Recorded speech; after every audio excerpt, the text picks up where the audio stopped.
सन्दोहबन्धुरं सिन्धुराननम् अङ्गं हरेः पुलकभूषणमाश्रयन्ति भृङ्गाङ्गनेव मुकुलाभरणं तमालम् अङ्गीकृताखिलविभूतिरपाङ्गलीला माङ्गल्यदास्तु मम मङ्गलदेवतायाः मुग्धा मुहुर्विदधति वदने मुरारेः प्रेमत्रपाप्रणिहितानि गतागतानि मालातृशोर्मधुकरेव महोत्पलेया सा मे श्रियं दिशतु सागरसम्भवायाः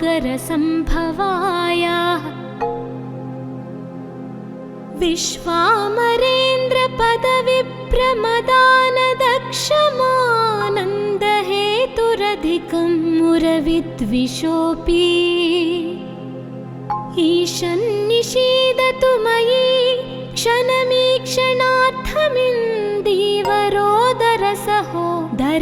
क्षणमीक्षणार्थमिन्दीवरोदरसहोदरमिन्दिरायाः आमीलिताक्षमधिगम्य मुदा मुकुन्दमानन्दकन्दमनिमेषमनं गतन्त्रम् आकेकरस्थितकनेनिकपक्ष्मनेत्रम् भूत्यै भवेन्मम भुजङ्गशयाङ्गनायाः बह्वन्तरे धुजितः श्रितकौस्तुभेयाः हारावलीव हरिनीलमयी विभाति कामप्रदा भगवतोऽपि कटाक्षमाला कल्याणमावहतु मे कमलालयायाः कालाम्बुदालिललितो रसिकैटभारेर्धाराधरे स्फुरति या तटिदङ्गनेव मातुः समस्तजगतां महनीयमूर्तिः भद्राणि मे दिशतु भार्गवनन्दनायाः प्राप्तं पदं प्रथमतः खलु यत्प्रभावान् माङ्गल्यभाजि मधुमाधिनि मन्मथेन मय्यापतेत्तदिह मन्थरमीक्षणार्थम् मन्दालसञ्च मकरालयकन्यकायाः दद्यात्तयानुपवनो द्रविणाम्बुधारामस्मिन् किञ्चन विहङ्गशिशौ विषण्णे दुष्कर्म घर्ममपनीय चिराय दूरं नारायणप्रणयिनी नयनाम्बुवाहाः इष्टाविशिष्टमतयोऽपि यया दयार्थदृष्ट्या त्रिविष्टपपदं सुलभं लभन्ते दृष्टिः प्रहृष्टकमलोदरदीप्तिरिष्टां पुष्टिं कृषिष्ट मम पुष्करविष्टरायाः गीर्देवतेति गरुडध्वजसुन्दरीति शाकम्भरीति शशिशेखरवल्लभेति सृष्टिस्थितिप्रलयकेलिषु संस्थितायै तस्यै नमस्त्रिभुवनैकगुरोस्तरुण्यै श्रुत्यै नमोऽस्तु शुभकर्म फलप्रसूत्यै रत्यै नमोऽस्तु रमणीयगुणार्णवायै शक्त्यै नमोऽस्तु शतपत्रनिकेतनायै पुष्ट्यै नमोऽस्तु पुरुषोत्तमवल्लभायै नमोऽस्तु नालीकनिभाननायै नमोऽस्तु दुग्धोदधिजन्मभूमै नमोऽस्तु सोमामृतसोदरायै नमोऽस्तु नारायणवल्लभायै नमो नमोऽस्तु हेमाम्बुजपीठिकायै नमोऽस्तु भूमण्डलनायिकायै नमोऽस्तु देवादिदयापरायै नमोऽस्तु शार्ङ्ग्यायुधवल्लभायै नमोऽस्तु देव्यै भृगुनन्दनायै नमोऽस्तु विष्णोरुरसिस्थितायै नमोऽस्तु लक्ष्मै कमलालयायै नमोऽस्तु दामोदरवल्लभायै नमोऽस्तु कान्त्यै कमलेक्षणायै नमोऽस्तु भूत्यै भुवनप्रसूत्यै नमोऽस्तु देवादिभिरर्चितायै नमोऽस्तु नन्दात्मजवल्लभायै सम्पत्कराणि सकलेन्द्रियनन्दनानि साम्राज्यदानविभवानि सरोरुहक्षि त्वद्वन्दनानि दुरिताहरणोद्यतानि मामेव मातरनिशं कलयन्तु मान्ये यत्कटाक्षसमुपासनाविधिः सेवकस्य सकलार्थसम्पदः सन्तनोति वचनाङ्गमानसैस्त्वां मुरारिहृदयेश्वरीं भजे सरसिजनिलये सरोजहस्ते धवलतमाशुकगन्धमाल्यशोभे भगवति हरिवल्लभे मनोज्ञे त्रिभुवनभूतिकरी प्रसीद मह्याम् दिग्गस्तिभिः कनककुम्भमुखावसृष्टस्वर्वाहिनी विमलचारुजलप्लुताङ्गिम् प्रातर्नमामि जगतां जननीमशेषलोकाधिनाथगृहिणीममृताब्धिपुत्रीं कमले कमलाक्षवल्लभे त्वं करुणापूरतरङ्गितैरपाङ्गैः अवलोकय मामकिञ्चनानां प्रथमं पात्रमकृत्रिमं दयायाः बिल्वाटवीमध्यलसत्सरोजे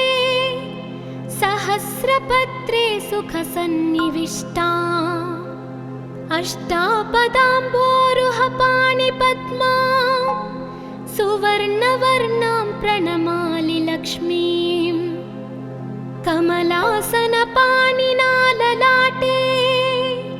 लिखितामक्षरपङ्क्तिमस्य जन्तोः परिमार्जय मातरङ्घिणा ते धनिकद्वारनिवासदुःखदोग्ध्रीम् अम्भोरुहं जन्मगृहं भवत्याः वक्षःस्थलं भर्तगृहं मुरारेः कारुण्यतः कल्पय पद्मवासे लीलागृहं मे हृदयारविन्दम् स्तुवन्ति ये स्तुतिभिरमोभिरन्वहं त्रयीमयीं त्रिभुवनमातरं रमा गुणाधिका गुरुतरभाग्यभाजिनो भवन्ति ते भुवि बुधभाविताशयाः सुवर्णधारास्तोत्रं यच्चङ्कराचार्यनिर्मितं त्रिसन्ध्यं यः पठेन्नित्यं सकुबेरसमो भवेत् इति श्री कनकधारास्तोत्रं सम्पूर्णम्।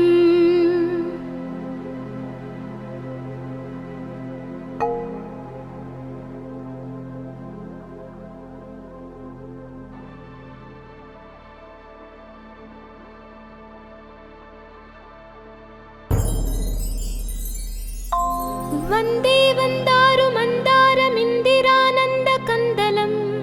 अमन्दानन्दसन्दोहबन्धुरं सिन्धुराननम् अङ्गं हरेः पुलकभूषणमाश्रयन्ति भृङ्गाङ्गनेव मुकुलाभरणं तमालम् अङ्गीकृताखिलविभूतिरपाङ्गलीला माङ्गल्यदास्तु मम मङ्गलदेवतायाः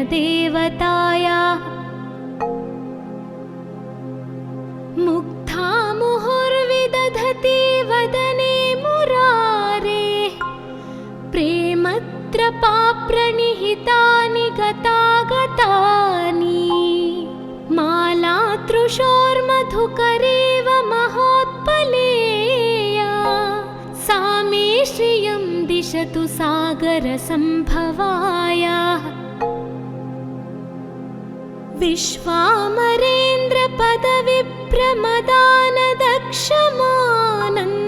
विश्वामरेन्द्रपदविप्रमदानदक्षमानन्दहेतुरधिकं मुरविद्विषोऽपि ईशन्निषीदतु मयि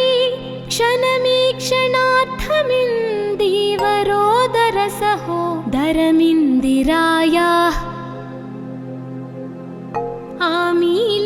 आमीलिताक्षमधिगम्य मुदा मुकुन्दमानन्दकन्दमनिमेषमनं गतन्त्रम्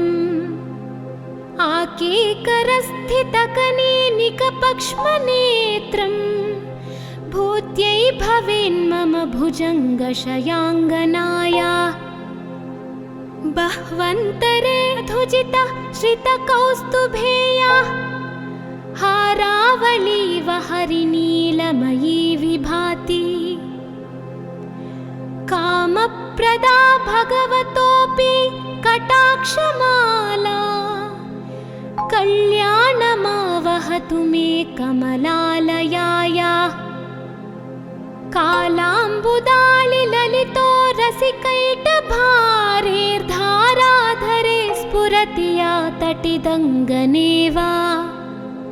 मातुः समस्तजगतां महनीयमूर्तिः भद्राणि मे दिशतु भार्गवनन्दनायाः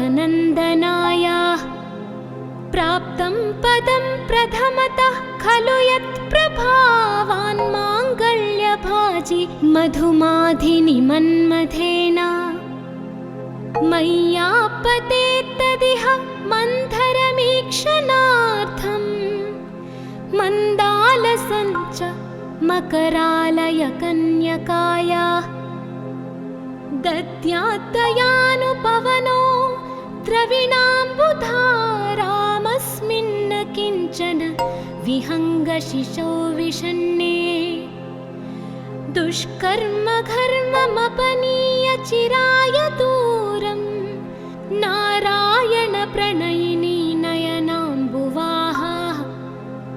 इष्टाविशिष्टमतयोऽपि यया दयार्थदृष्ट्या त्रिविष्टपपदं सुलभं लभन्ते दृष्टिः प्रहृष्टकमलोदरदीप्तिरिष्टां पुष्टिं कृषिष्ट मम पुष्करविष्टरायाः गीर्देवतेति गरुडध्वजसुन्दरीति शाकम्भरीति शशिशेखरवल्लभेति सृष्टिस्थितिप्रलयकेलिषु संस्थितायै तस्यै नमस्त्रिभुवनैकगुरोस्तरुण्यै श्रुत्यै नमोऽस्तु शुभकर्म फलप्रसूत्यै रत्यै नमोऽस्तु रमणीयगुणार्णवायै शक्त्यै नमोऽस्तु शतपत्रनिकेतनायै पुष्ट्यै नमोऽस्तु पुरुषोत्तमवल्लभायै नमोऽस्तु नालीकनिभाननायै नमोऽस्तु दुग्धोदधिजन्मभूमै नमोऽस्तु सोमामृतसोदरायै नमोऽस्तु नारायणवल्लभायै नमोऽस्तु हेमाम्बुजपीठिकायै नमोऽस्तु भूमण्डलनायिकायै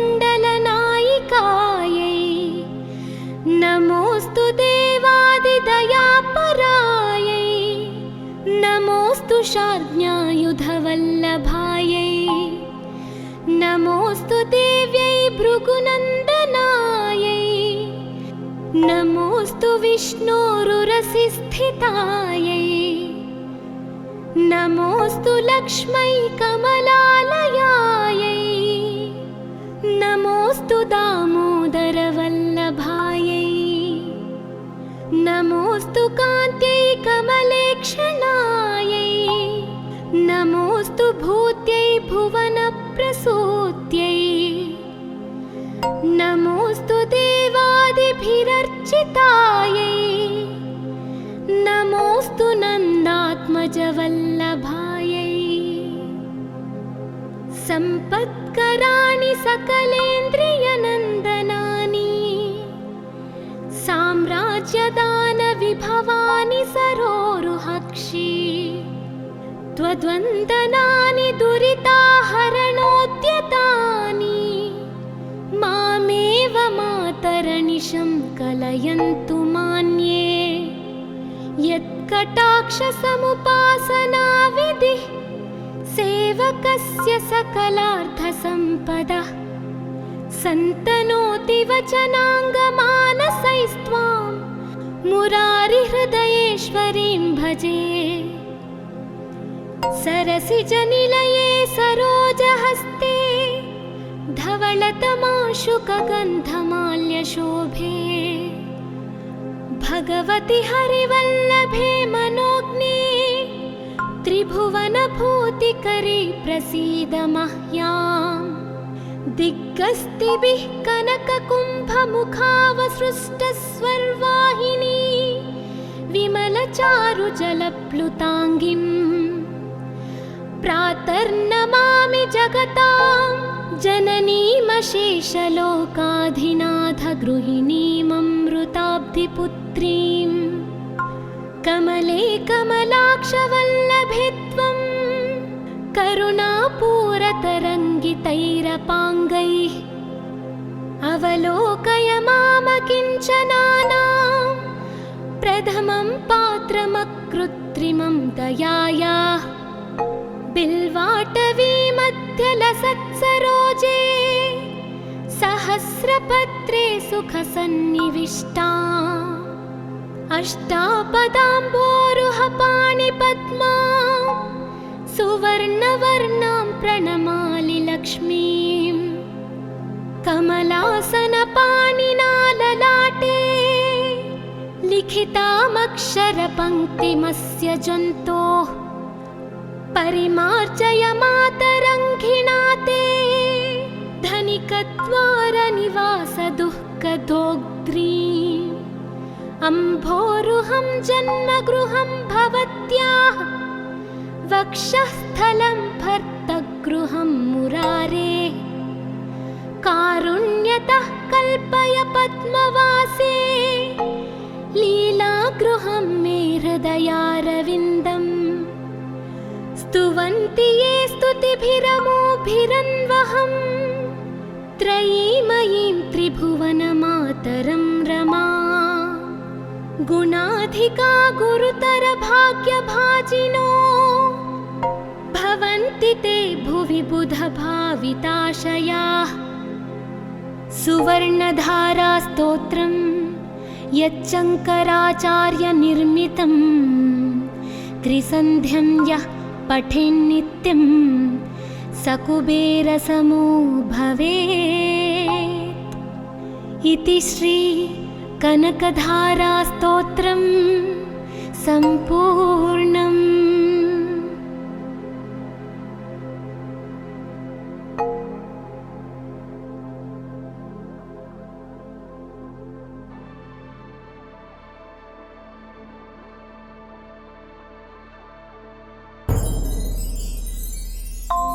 वन्दे वन्दारुमन्दारमिन्दिरानन्दकन्दलम्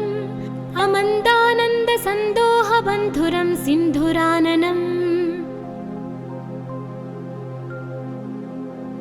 अङ्गं हरेः पुलकभूषणमाश्रयन्ति भृङ्गाङ्गनेव मुकुलाभरणं तमालम् अङ्गीकृ विभूतिरपाङ्गलीला माङ्गल्यदास्तु मम मङ्गलदेवताया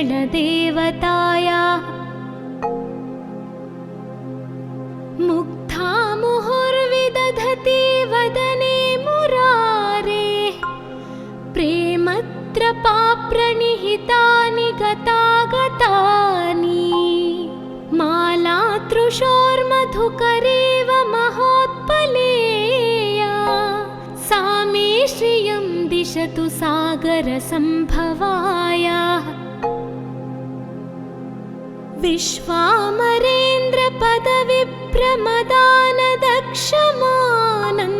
विश्वामरेन्द्रपदविप्रमदानदक्षमानन्दहेतुरधिकं मुरविद्विषोऽपि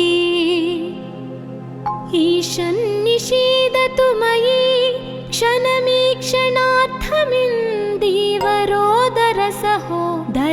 क्षणमीक्षणार्थमिन्दीवरोदरसहोदरमिन्दिरायाः आमीलिताक्षमधिगम्य मुदा मुकुन्दमानन्दकन्दमनिमेषमनं गतन्त्रम् आकेकरस्थितकनेनिकपक्ष्मनेत्रम् भूत्यै भवेन्मम भुजङ्गशयाङ्गनाया बह्वन्तरे धुजिता श्रितकौस्तुभेया हारावलीव हरिनीलमयी विभाति कामप्रदा भगवतोऽपि कटाक्षमाला कल्याणमावहतु मे कमलालयाया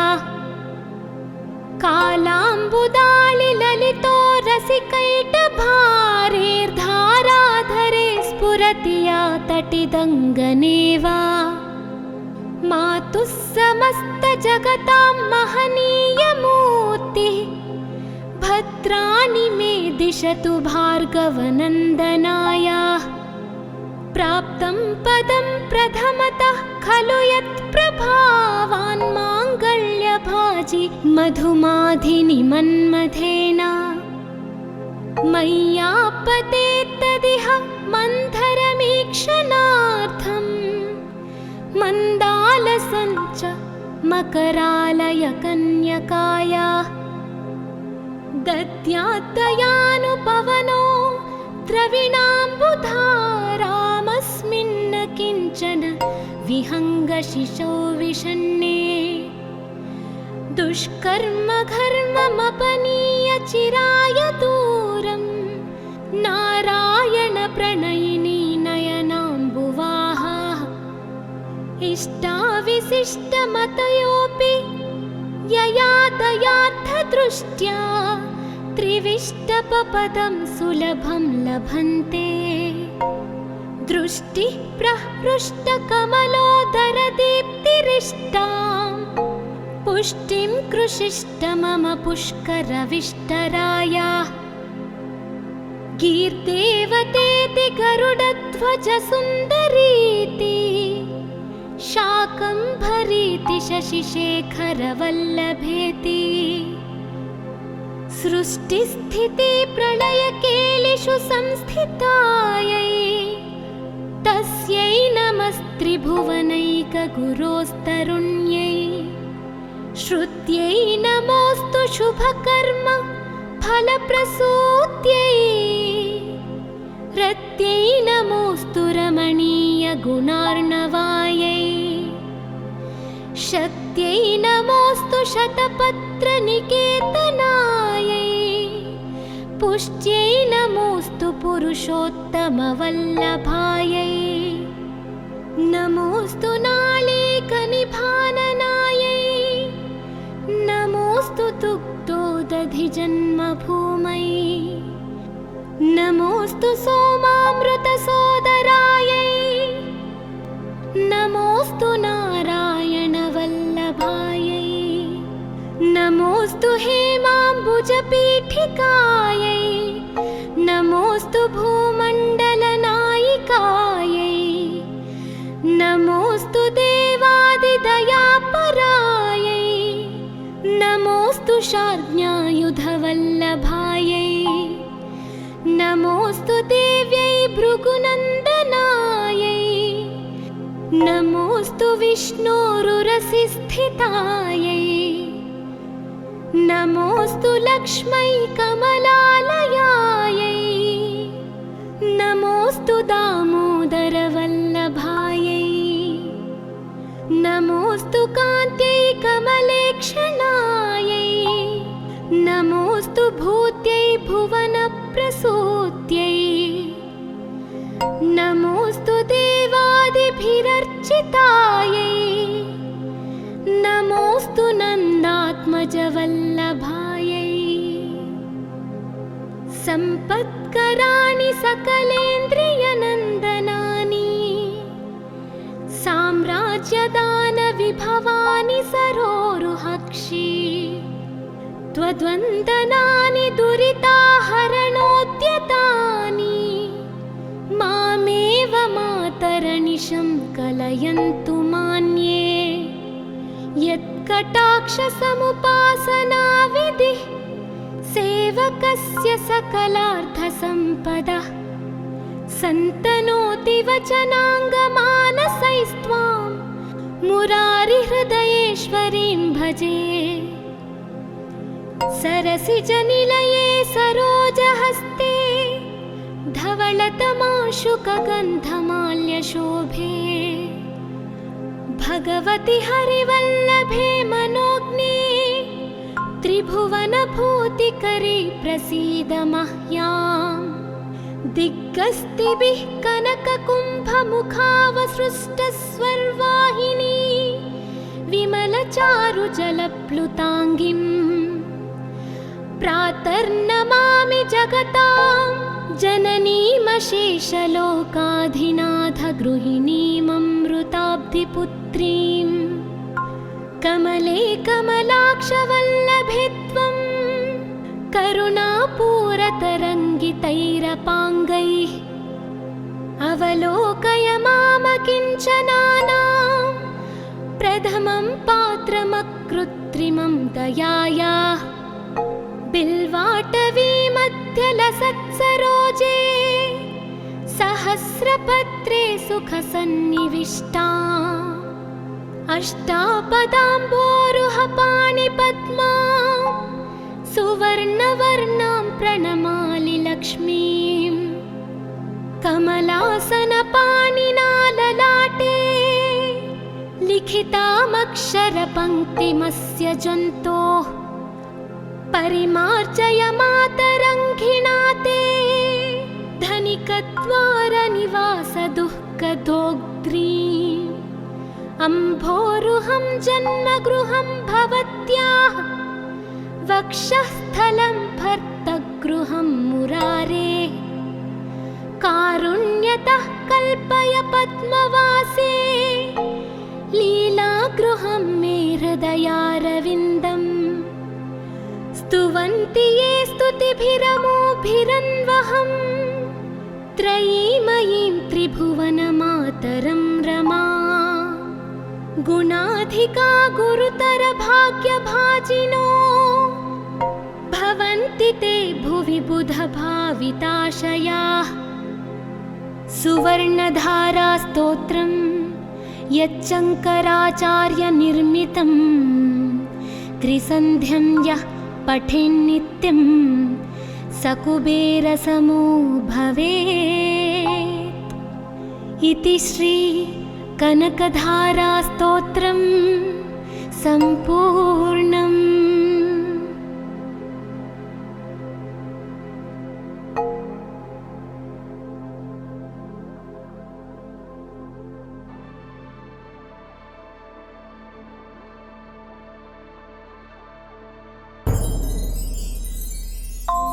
वन्दे वन्दारुमन्दारमिन्दिरानन्दकन्दलम् अमन्दानन्दसन्दोहबन्धुरं सिन्धुराननम् अङ्गं हरेः पुलकभूषणमाश्रयन्ति भृङ्गाङ्गनेव मुकुलाभरणं तमालम् अङ्गीकृताखिलविभूतिरपाङ्गलीला माङ्गल्यदास्तु मम मङ्गलदेवता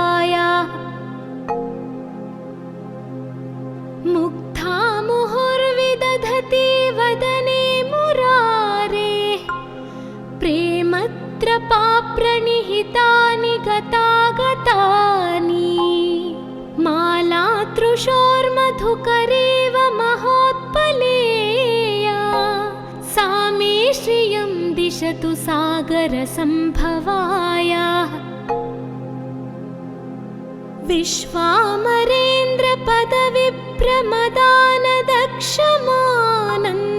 विश्वामरेन्द्रपदविप्रमदानदक्षमानन्दहेतुरधिकं मुरविद्विषोऽपि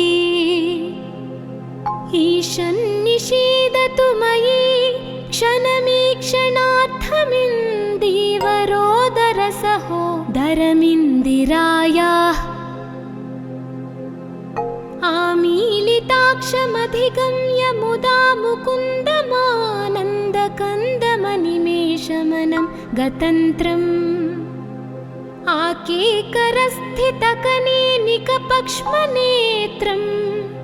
भूत्यै भवेन्मम भुजङ्गशयाङ्गनाया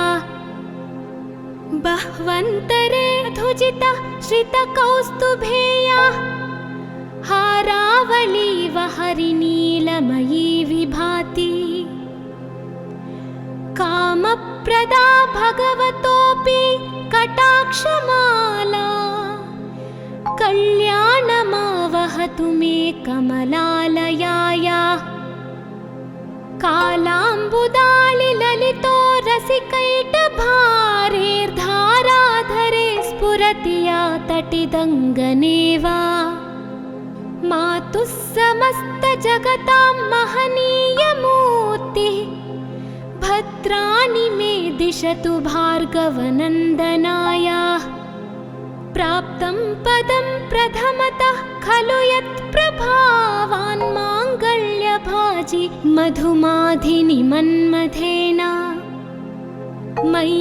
मय्यापतेत्तदिह मन्थरमीक्षणार्थम् मन्दालसञ्च मकरालयकन्यकाया दद्यात्तयानुपवनो द्रविणाम्बुधारामस्मिन्न किञ्चन विहङ्गशिशौ विषण्णे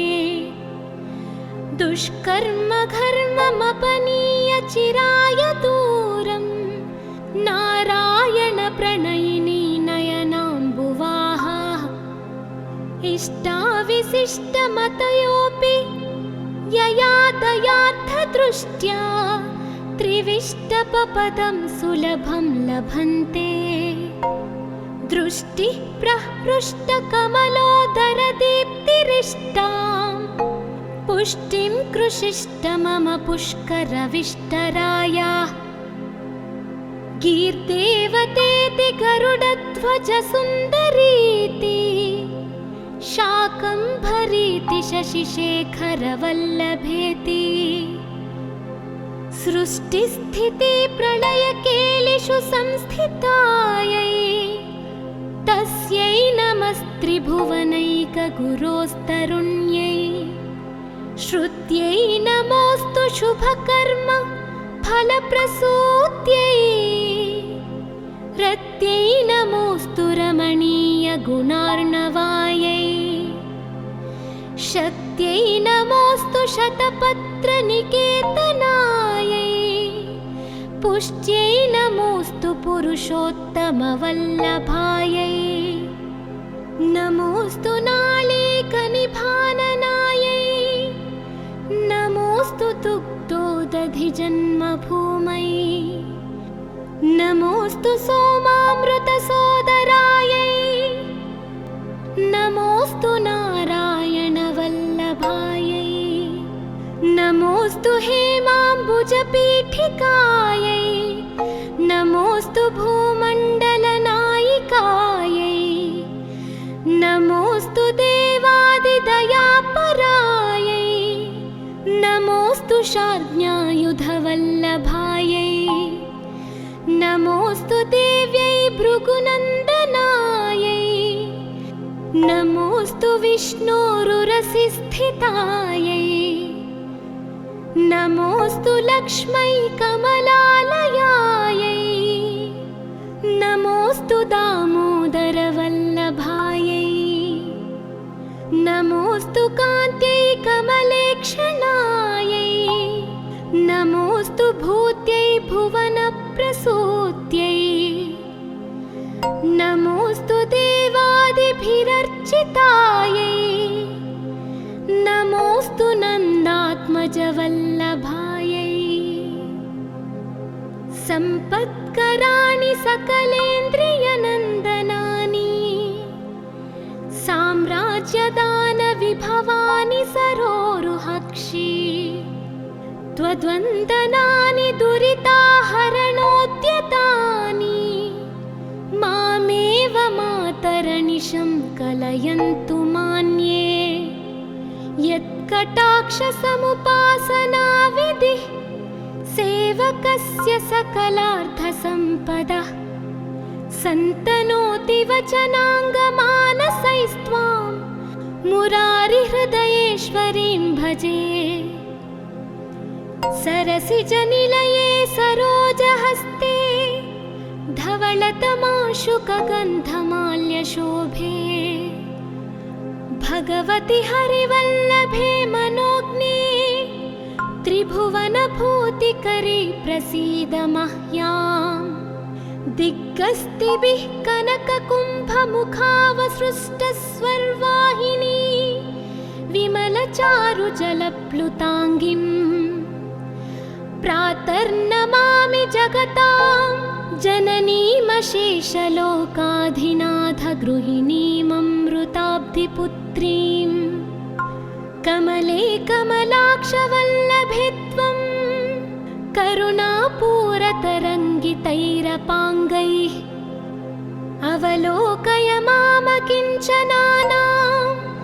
प्रथमं पात्रमकृत्रिमं दयायाः बिल्वाटवीमध्यलसत्सरोजे सहस्रपत्रे सुखसन्निविष्टा अष्टापदाम्बोरुहपाणिपद्मा सुवर्णवर्णां प्रणमामि लक्ष्मीम् कमलासनपाणिना ललाटे लिखितामक्षरपङ्क्तिमस्य जन्तोः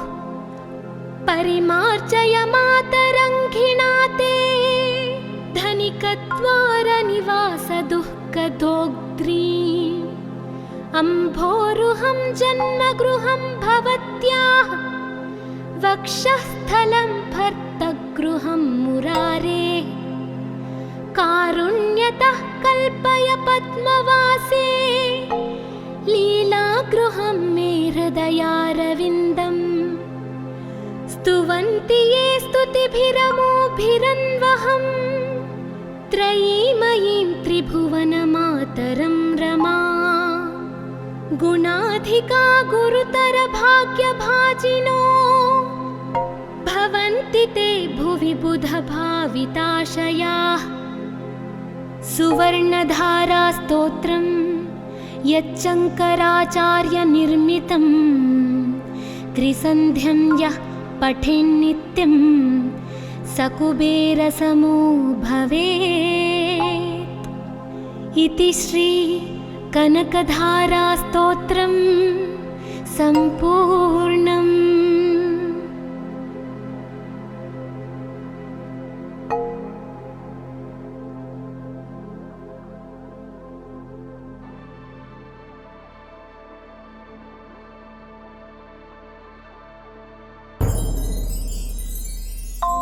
वन्दे वन्दारुमन्दारमिन्दिरानन्दकन्दलम् अमन्दानन्दसन्दोहबन्धुरं सिन्धुराननम् अङ्गं हरेः पुलकभूषणमाश्रयन्ति भृङ्गाङ्गनेव मुकुलाभरणं तमालम् अङ्गीकृताखिलविभूतिरपाङ्गलीला माङ्गल्यदास्तु मम मङ्गलदेवतायाः मुग्धा मुहुर्विदधति वदने मुरारेः प्रेमत्रपाप्रणिहितानि गतागतानि मालातृशोर्मधुकरेव महोत्पलेया सा मे श्रियं दिशतु सागरसम्भवायाः विश्वामरेन्द्रपदविभ्रमदान क्षमानन्दहेतुरधिकं मुरविद्विषोऽपि ईशन्निषीदतु मयि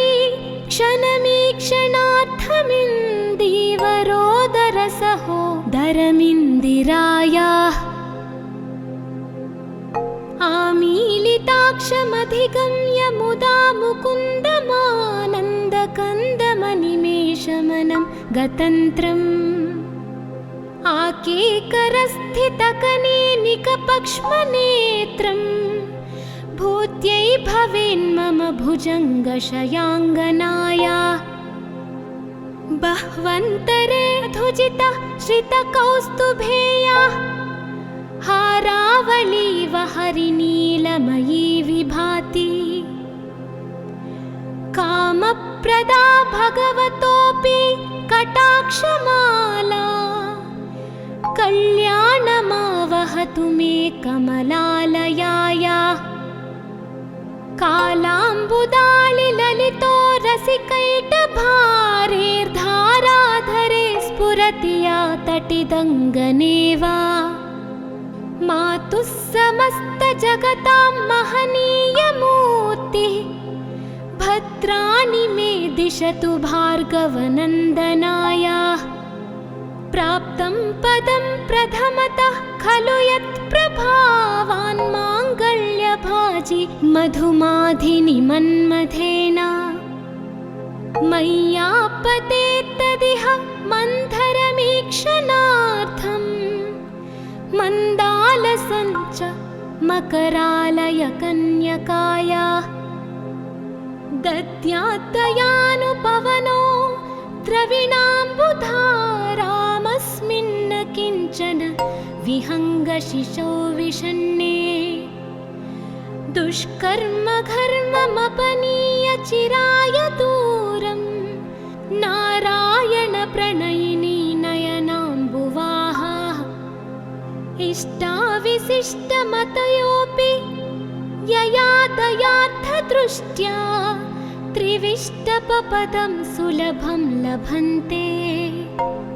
दृष्टिः प्रहृष्टकमलोदरदीप्तिरिष्टां पुष्टिं कृषिष्ट मम पुष्करविष्टराया गीर्देवतेति गरुडध्वजसुन्दरीति शाकम्भरीति शशिशेखरवल्लभेति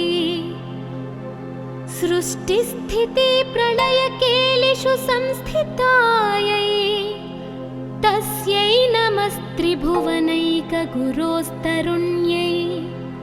श्रुत्यै नमोऽस्तु शुभकर्म फलप्रसूत्यै रत्यै नमोऽस्तु रमणीयगुणार्णवायै शक्त्यै नमोऽस्तु शतपत्रनिकेतनायै पुष्ट्यै नमोऽस्तु पुरुषोत्तमवल्लभायै नमोऽस्तु नालीकनिभाननायै नमोऽस्तु दुग्धोदधिजन्मभूमै नमोऽस्तु सोमामृतसोदरायै नमोऽस्तु नारायणवल्लभायै नमोऽस्तु हेमाम्बुजपीठिकायै नमोऽस्तु भूमण्डलनायिकायै नमोऽस्तु देवादिदयापरायै नमोऽस्तु शार्ङ्ग्यायुधवल्लभायै नमोऽस्तु देव्यै भृगुनन्दनायै नमोऽस्तु विष्णोरुरसिस्थितायै नमोऽस्तु लक्ष्मै कमलालयायै नमोऽस्तु दामोदरवल्लभायै नमोऽस्तु कान्त्यै कमलेक्षणायै नमोऽस्तु भूत्यै भुवनप्रसूत्यै नमोऽस्तु देवादिभिरर्चितायै नमोऽस्तु नन्दात्मजवल्लभायै सम्पत्कराणि सकलेन्द्रियनन्दनानि राज्यदानविभवानि सरोरुहक्षी त्वद्वन्दनानि दुरिताहरणोद्यतानि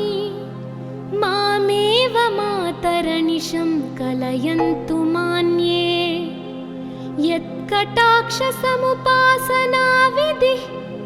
सेवकस्य सकलार्थसम्पदः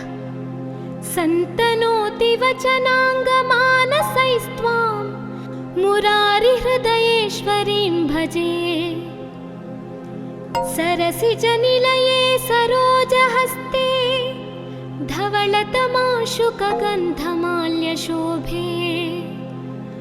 भगवति हरिवल्लभे मनोज्ञे त्रिभुवनभूतिकरी प्रसीद मह्याम्। दिग्गस्तिभिः कनककुम्भमुखावसृष्टस्वर्वाहिनी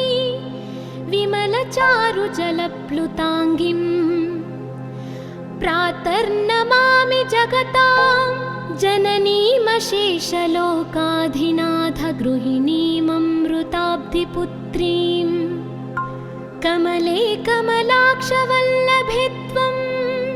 करुणापूरतरङ्गितैरपाङ्गैः अवलोकय मामकिञ्चनानां